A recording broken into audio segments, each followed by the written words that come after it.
In 1 Corinthians 11:18, Paul writes, when ye come together in assembly. That expression is from the J&D translation.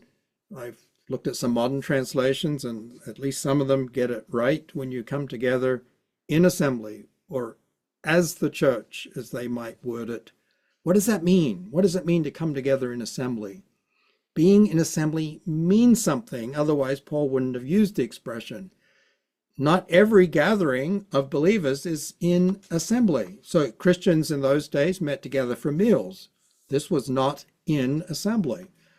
But even so, Jude warns them about the apostate ones lurking in their midst. So we need to be careful when we come together as believers, who we are having practical fellowship with.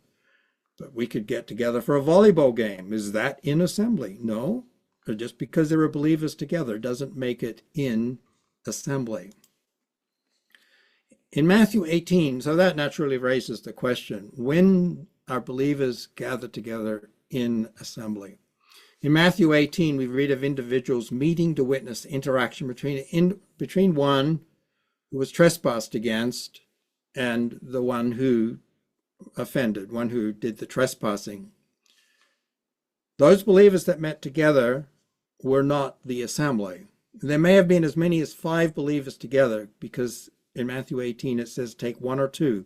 So you have the person who was offended. By the way, the word offense is stronger than what it means in English today. It's the thought of stumbling, thought of trespassing. But anyway, you have the one that was stumbled, one who did the stumbling, and then 2 or 3 witnesses. So there could have been as many as 5 believers together, assuming the one that did the stumbling was also a believer, which the context would suggest so.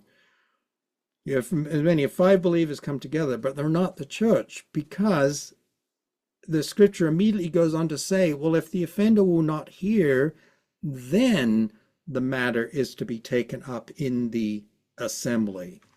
So what makes the assembly an assembly?